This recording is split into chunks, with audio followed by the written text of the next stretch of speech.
Not sure if I need this, but let's see. So it's good to be with you in Moygasho tonight. Is this on? We can hear you, Jim, anyway. Sorry I was a little bit late, but these things happen. Really, there's not a lot left for me to say. But I'll try anyway. Ladies and gentlemen, Northern Ireland has been subjected this week to the most astounding level of spin and hype that I can remember in a very long time. And what I want to do tonight is to examine the spin and the hype against the legal and political realities. At the end of this meeting, you decide whether you believe the spin and the hype. Sir Geoffrey has told us two great achievements. Northern Ireland's base has been restored within the United Kingdom, and the RDC border is gone. Let's first ask the question, what is it that removed Northern Ireland from its full part in the United Kingdom? Well, of course, it was the protocol.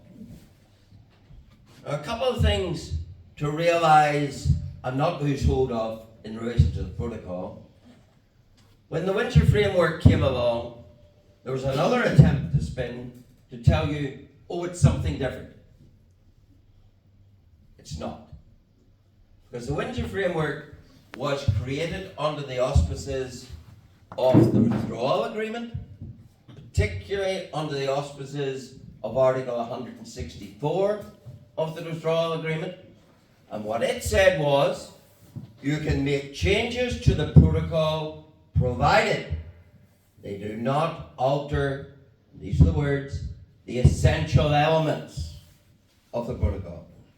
So we know straight away that whatever the Windsor Framework did, it did not alter the essential elements of the protocol. Nor does this deal. Now, what are the essential elements of the protocol? Well, there are two main elements, utterly unaltered by either Windsor or by Sir Geoffrey. And the first one is this, and it is of immense constitutional significance. It is that Northern Ireland alone within the United Kingdom shall be under the EU's customs code. What does that mean? Well, the answer to that lies in what the customs code does. The customs code exists because the EU as a whole has no internal borders. So the customs code is about controlling their external borders round the entirety of the EU. And the customs code being applied to Northern Ireland means that we are deemed to continue to be EU territory, and in consequence, the customs code decrees that GB, because it has properly left the EU, is a third or foreign country, whereas we, being subject to the EU customs code, remain as a part of the EU in those terms. And that means that goods coming from outside the EU into the EU are subject to all the requirements of the EU's customs code. And that means tariffs, it means checks, it means paperwork, and all the things that apply to the EU's protection of its external border. Now, the constitutional significance of that is pretty obvious.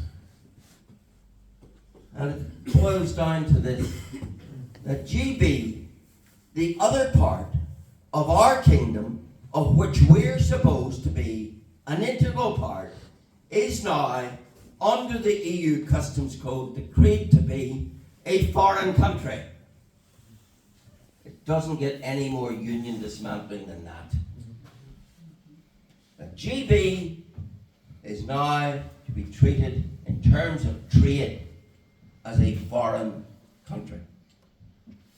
And not one word of that was changed by Windsor Framework or is changed by Sir Geoffrey's deal. The second thing, which is of huge constitutional significance within the protocol, carried forward by the Windsor Framework and unaltered by this agreement, is that Northern Ireland, again, Northern Ireland alone within the United Kingdom, shall be subject for its entire goods economy to foreign EU laws. Laws we don't make, laws we can't change. Hundreds upon hundreds upon hundreds of them, which are listed in Annex 2 of the Protocol.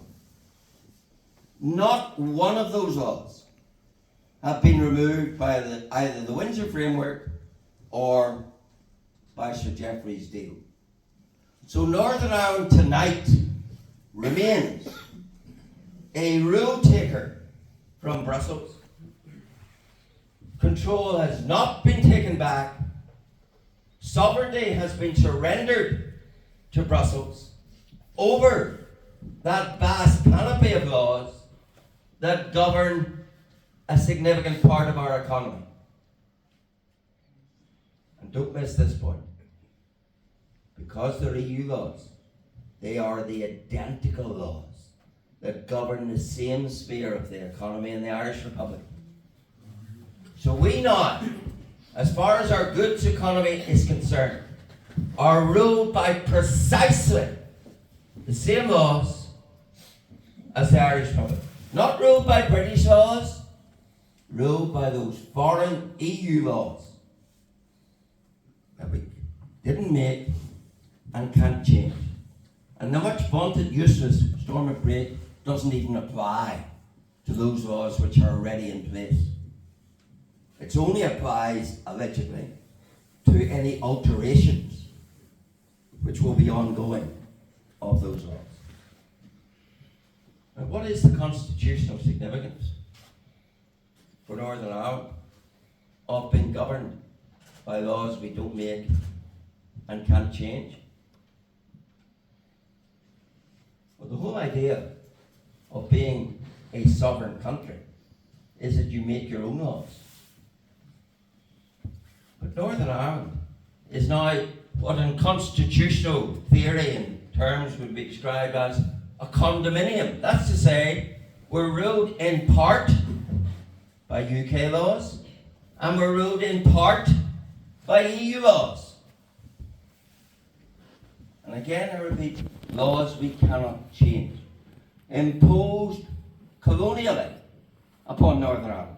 We are now ruled in that section of our economy like a colony of the EU because we have been annexed in through the EU Customs Code into the EU and ruled by their diktat, not by democratically made laws either in Stormont or Westminster. And indeed, we're shortly to see the Assembly restored and a huge swathe of laws that in normal circumstances it should be able to control and change and fix are beyond its reach because they are those laws dictated, imposed, colony-like upon Northern Ireland. And all the Assembly will be able to do is to administer them. And that, of course, is what makes anyone who sits in the Stormont Executive a protocol implementer. And when DUP ministers on Saturday take up executive office. They're taking up office to implement the very union dismantling protocol that we've talked about. Now, if none of that has been changed by this deal, and it hasn't, then it wouldn't take a lot of intelligence to work out that the suggestion that Northern Ireland's place within the United Kingdom has been restored is a delusion. Yes, and a lie. It's a simple.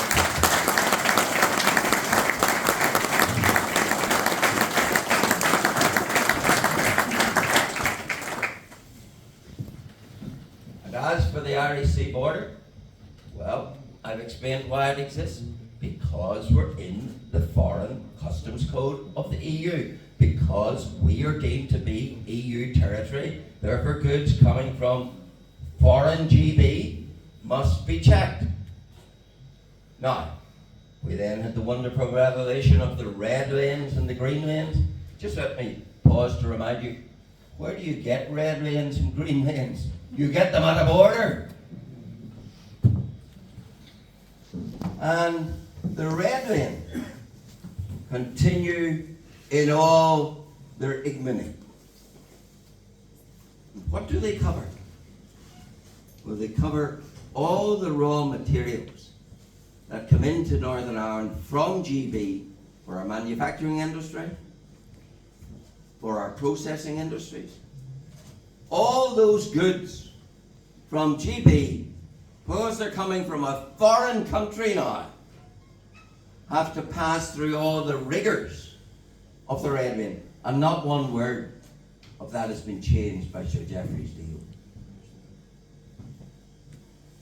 And if it were, then as has been said tonight, Sir Geoffrey would be donning his hard hat and getting into a bulldozer, and he would be bulldozing down the border posts. But as we sit here tonight, they are continuing to build the border posts and spending millions of pounds in Larne, Belfast and the other ports building border posts. That tells you all you need to know about the con. The Irish Sea border is gone. The Irish Sea border, alas, is alive and as strong tonight as it ever has been, and as partitioning of this United Kingdom as it ever has been. So what did the DUP get in this great, fantastic negotiation? Well, it seems they may have got, not yet, because nothing has happened, there's nothing in the legislation that's been published which does any of this. But there is a promise.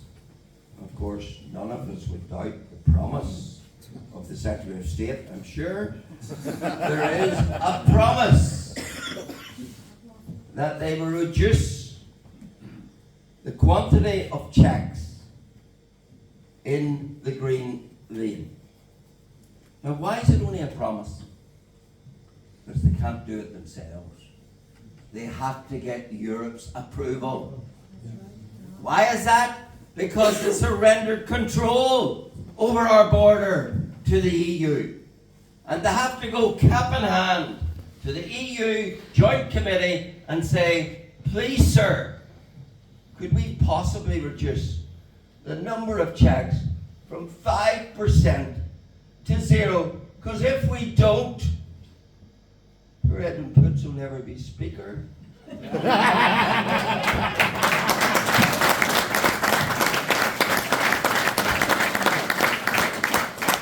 Or poor Emma, I'm never wrong, Pengelly, will never be Deputy First Minister. And poor Geoffrey will look very, very foolish. So please, sir, can we just reduce, please, can we just reduce the checks from 5% to none? We know it's not very much to ask, but we could then sell it as the greatest victory since the Boyne. That's the con that is put in this deal. And of course, when they do return on Saturday, they are returning as protocol implementers. Because we know from a case in the High Court in Northern Ireland called Rooney against Poots, yes, him again, when he thought he could maybe diminish some of the the Poots post checks, he was challenged in the High Court, and the High Court ruled, as a matter of law, an executive minister must implement the protocol. So every last one of them who takes the pledge of office on Saturday is taking a pledge to implement the protocol. That is the shame of the climb down. And it is a massive climb down. Now Sir Geoffrey says, "Oh, Jim Allister, what have you achieved? A blank piece of paper." Or the ever weakling Gregory, he says you could put it on the back of a stamp. But just let me remind you, Sir Geoffrey, you're the one that won the tender for reconstructing the Union House. You're the one that in the Assembly election set out your plans and all you were going to do. So it's your construction that's under examination. And don't try and spread your failure to anyone else.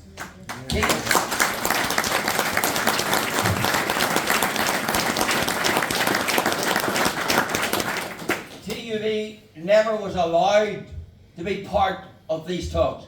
We never received a single invitation from the Secretary of State to set out anything. Sir Geoffrey won the tender. Sir Geoffrey's house is the one that needs to be past the building control of unionism. And I'm telling you, it will fall down round them.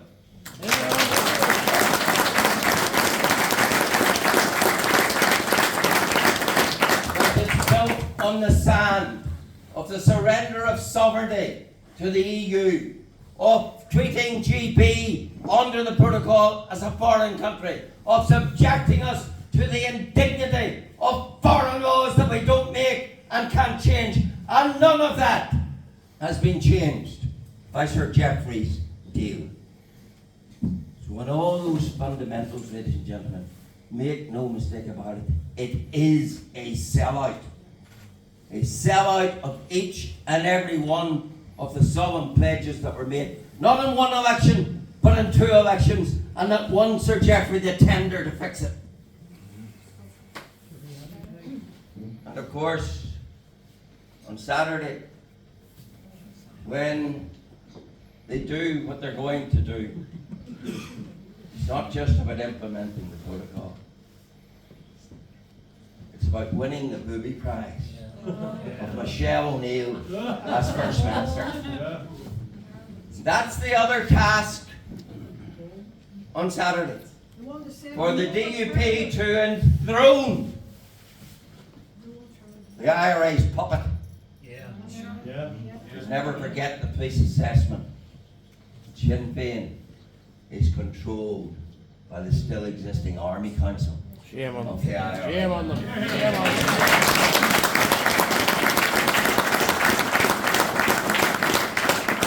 And that is what Sir Geoffrey is going to bring to you at the weekend. The enthronement of Sinn Féin.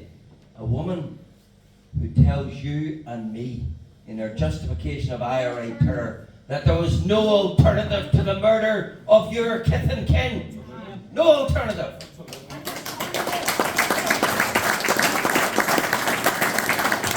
And to think that any unionist would demean themselves, would forsake their principles to enthrone such a person over us as First Minister is beyond shocking. And yet that is the despicable thing that we will see happen on Saturday. She thinks she'd like to call herself the First Minister for all. I can tell you, she'll never be my First Minister. She'll never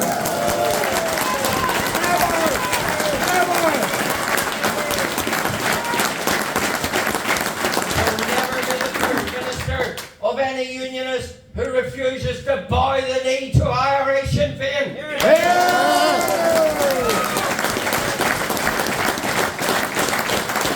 And those that do, eternal shame upon them.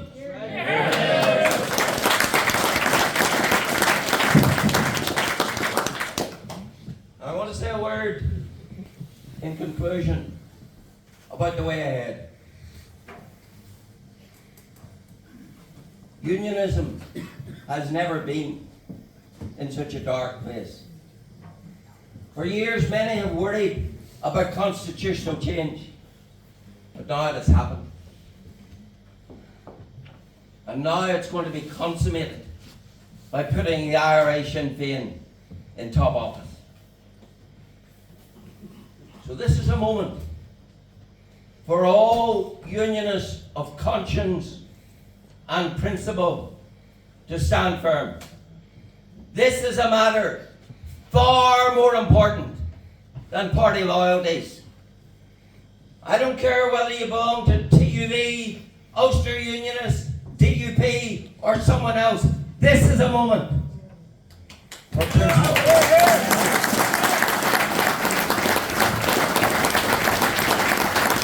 This is a moment for all men and women within those parties who see the issues, who have a conscience on these matters, to stand firm and to stand together.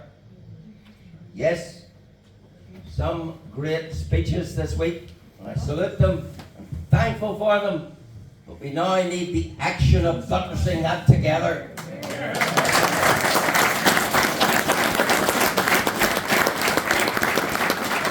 In coming days, we will. Because I'll be blunt with you.